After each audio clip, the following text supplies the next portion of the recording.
Hey everybody, this is Dave coming to you from the Gaming Cave. Today we're doing a what's in the box of Flying Colors. Fleet Actions in the Age of Sail. Deluxe Edition includes Ship of the Line expansion. Game designed by Mike Nagel and published by GMT Games. This is the big 3-inch box. The time period is 1756 to 1805. And if I can get this angled right here, Flying Colors. I'm not going to read the whole text to you, but the game contents, the Flying Colors playbook incorporates Ship of the Line and new content. C3I Magazine Flying Colors scenario pack, 4 maps, 7 counter sheets, 11 by 17 and 11 and an 8.5 by 11 player aids, 8.5 by 11 turn track, a pad of ship status sheets, and 1 10-sided die. Game scale, a unit, 1 ship per counter, and game turn equals 5 to 10 minutes. It's for players 1 to 4. Okay, and so some examples of the counters, and then down here they have the complexity on a scale of 1 to 9 is a 5, and solitaire suitability is 1 to 7. And I went with this because it's not necessarily designed to be a solitaire game, but it looks like you can play it if you play both sides of it. So let me get the shrink wrap off and let's see what we got inside.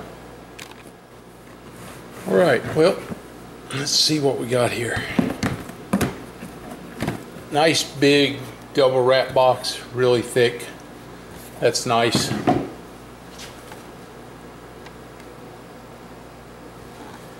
And we have 2 dice, a red and a blue. We have a counter tray, which very few games come with these. You usually have to buy them separate. Here's the rule book. And it looks like it is, oh, I got 2 books there. Let's start with the rule book. And it's not very thick. All the way to the index is 24 pages. Introduction, core rules, a few examples scattered around, so there are examples of how the game works a little bit, which always helps me when I'm reading through these. Okay. Alright. And at the end he has see what we have. Defensive fire, short sails, ship duels. Okay. Right. So not a ton of, at least not with the core rules. Then there is the C3I Magazine Flying Colors scenario pack, which comes with the Coromandel campaign, Escape from Lorient, the Trafalgar campaign, Postscript to Trafalgar, and fleet scenarios.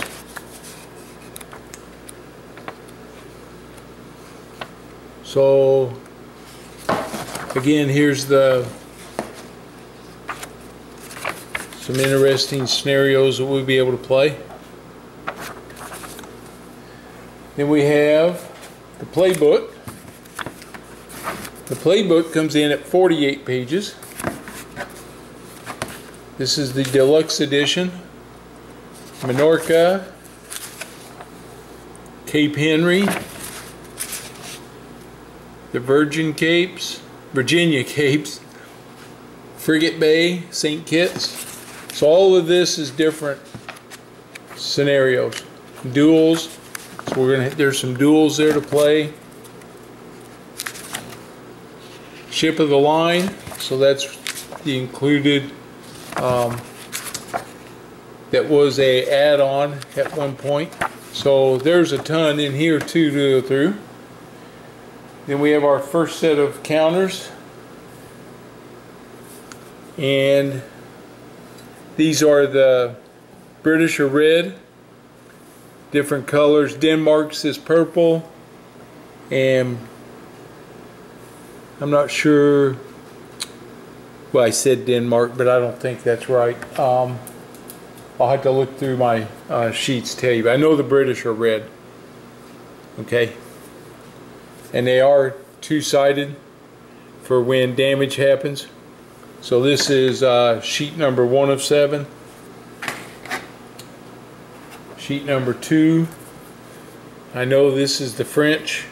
These orange might be Belgium or somebody. The French are the blue. The Spaniards are the yellow. Same thing, two-sided. And we have counters. So not exactly sure what they mean yet. These are adrift. So if you lose your mast, you go adrift, or all your sails. These are your sails, probably some type of damage on them. And then command splits, dismasted counters, so some damage counters. Looks like I'll be doing some counter clipping here. Here's the anchors, and then these are fired port, fired starboard, on fire, out of command, grappled, batteries. Looks like commanders here, manpower, and then on the other side it's upside down for you, but this is fired both. So if you fired both the port and the starboard, you flip that counter over. Alright, and we have some more British, French, Spanish commanders.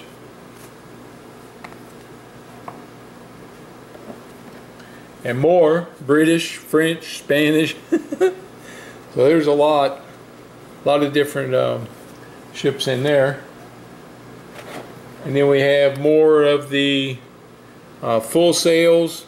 If you're awash, some more sail, wind, calm, dismasted, shoals. Okay, so a lot of counters. They gave us a pad here. These are your enhanced status sheets. Hull hits, rigging hits, all that stuff. So I'm going to look at these versus something I may have seen on Board Game Geek and see what I want to use. And then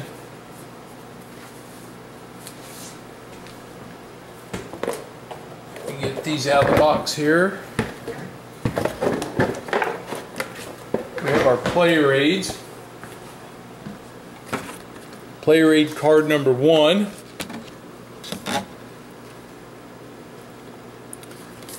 This one folds out. Hit results table. Firing versus large units, firing versus small units. Movement tables, ships on fire. So we have those tables. So there's 2 of these. If we were playing, against somebody else. Player aid card number 2 is your normal 8.5 by 11 single-sided. Collision table, evasion table, strike table, disengagement, command, break off, grappling. There's 2 of those. And then this is our sequence of play and turn track. Okay, wind direction, weather, wind. It's all kept on this sheet. Okay. Very nice. And then we have our maps. I think there are map A, B, C, and D. I think I will just unfold one of these. They're pretty much water. And I don't know what the different colorations mean on the map yet because I haven't read the rules. But let's see how she folds out here. We're not about a normal size map. The hex is relatively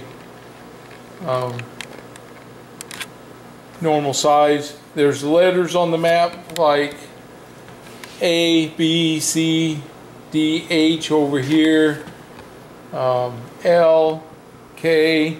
So I'm sure in the scenarios these mean different things for us that we'll learn about. So we got 4 different maps for the game. Like I said, I don't think I'll get all 4 of them out. We'll see them during gameplay, I hope. So this is an older game. I think it goes back a ways, but I believe here on the box, I think it's 2011's when they put this one out.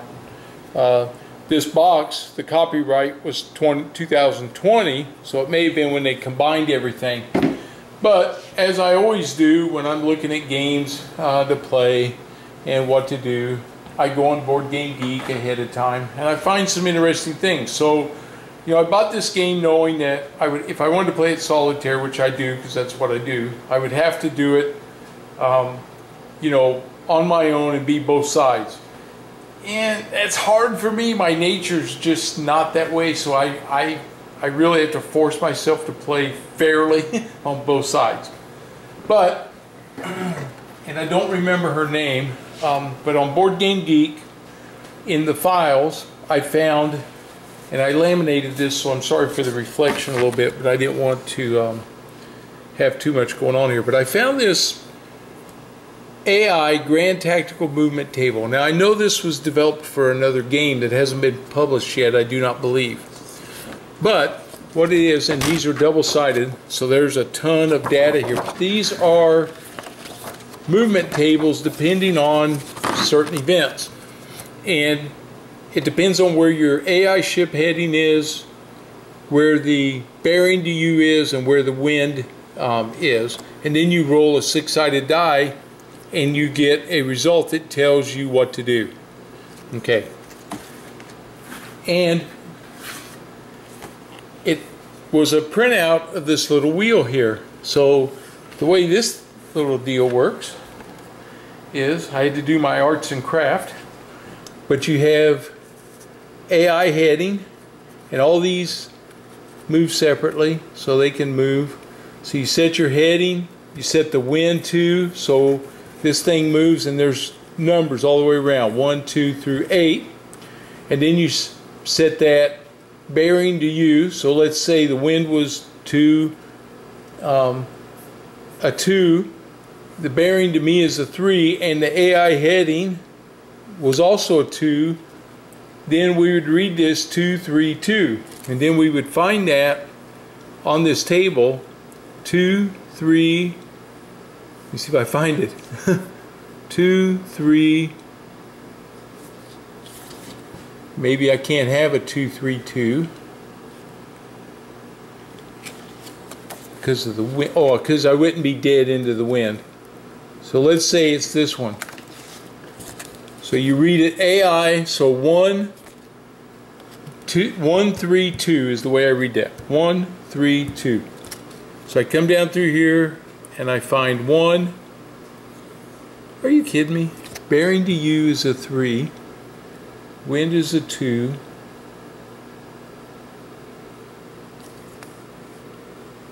I guess there must be certain ways that this can't. This is the first time I played with this like this, so pardon me. But I'll figure this out. But the AI heading, the wind to, and then the 2U. So it should read across there. But what happens is you get to this. Let's say it was 1, 2, 3. It's this one right here. 1, 2, 3. Then I would roll a 6-sided die, and whichever one it comes up, it tells me what to do. It tells me northeast and ahead. So the result is immediate turn direction, and then turn to make by the end of the movement. So, and then some of these have 45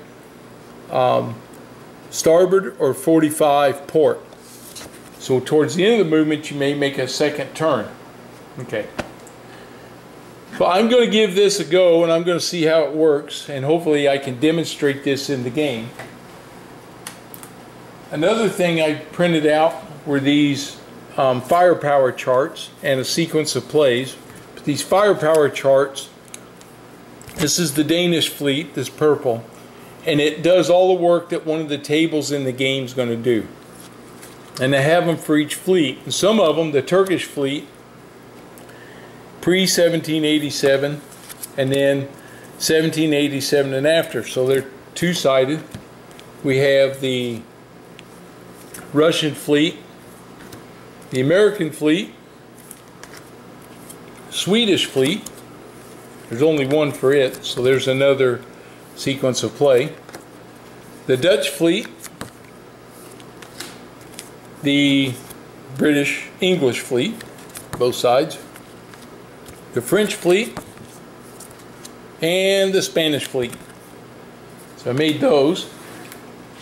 And then one other thing I got is, I saw some guys using this, so I wanted to get it, is a handy dandy chart you can put on the map, and it shows you where the wind is, whether you're running, reaching, beating, or back, and then what those, how many moves you get. So this is a nice little tool. There's two of them that you can get. You only need one during the game. And here it also has some of the tacking procedure and modifiers, things that go with this movement table, and some of the initiatives and things like that. So I got all these handy dandy little devices there to help me. So, pretty interesting, I think. I used to play wooden ships and iron men a long time ago, and so it's what drew me to this. And I thought, well, you know what, I think I could play this solitaire. And then I found these other little helpers there, so we're going to give them a go and see how they work. So I hope you like this. I hope it's interesting to you. I got to go through the rules. I got to do some counter clipping. That's going to take a little time, and we'll get it all set up, and we'll give this one a try and see how she goes. Hopefully it's something that you guys will find interesting. Who knows, maybe some of you even have it sitting on your shelf and you just haven't played it yet. And we'll give this solitaire thing a go and see if it works or not. If I like what it's doing there or not, we'll see. Alright, well, if you're new to the channel, please subscribe. If you like the video, give me a thumbs up. I'd appreciate it. And we'll see you guys on the next one. Have a good one.